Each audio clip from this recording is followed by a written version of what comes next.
नमस्कार, आप देख रहे हैं द टाइम्स ग्लोबल और मैं हूं के चौधरी। नोबेल शांति पुरस्कार 2025 का ऐलान हो गया है। यह वेनेजुएला की विपक्षी नेता मारिया कोरिना मचाडो को मिला है। उन्हें यह सम्मान अपने देश में लोकतंत्र और मानवाधिकारों के लिए शांतिपूर्ण संघर्ष करने मारिया मचाडो लंबे समय से वेनेजुएला में सत्तावादी राष्ट्रपति निकोलस मादुरो के खिलाफ लोकतांत्रिक आंदोलन की अगुवाई कर रही हैं।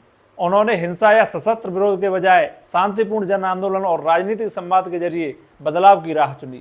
नोबेल कमेटी ने उनके इस प्रयास को लोकतांत्रिक मूल्यों की वैश्विक रक्षा का प्रतीक बताया। यह पुरस्कार ऐसे समय आया जब वेनेजुएला में लोकतंत्र को लेकर चिंता बढ़ रही है और मचाडो का संघर्ष वहां के नागरिक समाज को नई ऊर्जा दे रहा है। इसी ऐलान के साथ डोनाल्ड ट्रंप का नोबेल पुरस्कार जीतने का सपना टूट गया। पुरस्कार की घोषणा से पहले तक दुनिया की नज़रें अमेरिकी राष्ट्रपति डोनाल्ड ट्रंप पर टिकी थी, जिन्होंने बार बार यह कहा था कि वे नोबेल शांति पुरस्कार डिजर्व करते हैं। उन्होंने दावा किया था कि उन्होंने 8 युद्ध खत्म किए हैं, जिसमें इजराइल हमास का युद्ध भी शामिल है। ट्रंप ने हाल ही में गाजा युद्ध विराम योजना का श्रेय लेते हुए कहा था, मुझे नोबेल नहीं मिलेगा, वे किसी ऐसे व्यक्ति को देंगे जिसने कुछ नहीं किया हो।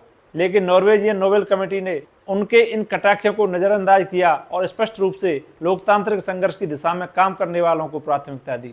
डोनाल्ड ट्रंप ने इस साल कम से कम 10 बार अपने लिए नोबेल पुरस्कार की मांग सार्वजनिक रूप से की थी। भारत पाकिस्तान के बीच संघर्ष खत्म करने का भी वह श्रेय लेते रहे हैं, जिसके बाद पाकिस्तान के प्रधानमंत्री शहबाज शरीफ ने ट्रंप के लिए नोबेल की वकालत की थी। नोबेल शांति पुरस्कार के ऐलान से कुछ घंटे पहले पुतिन ने भी मांग की थी कि ट्रंप को नोबेल पुरस्कार दिया जाए, लेकिन उनके नोबेल पुरस्कार न पाने के कई कारण हैं। आइए समझते हैं। नोबेल शांति पुरस्कार का मकसद उन व्यक्तियों या संगठनों को सम्मानित करना है जो लंबे समय तक चलने वाली शांति और मानवाधिकारों की रक्षा के लिए काम करते हैं, न कि ऐसे जो एक डील हों। ट्रंप 8 युद्ध रुकवाने का दावा करते हैं, लेकिन इनमें से ज़्यादातर समझौते अस्थायी हैं।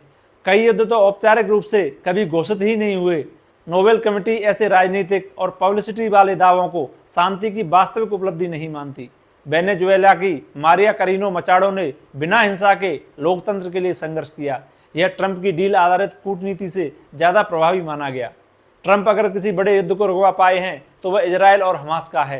हालांकि अभी भी गाजा युद्ध विराम की पहल अधूरी है, इसे स्थायी शांति नहीं माना गया। वहीं यह बात पहले ही साफ हो गई थी कि नोबेल कमेटी ने अपना फैसला गाजा शांति समझौते से पहले ही ले लिया था। देश विदेश की ऐसी ही खबरों के लिए देखते रहिए द टाइम्स ग्लोबल। धन्यवाद।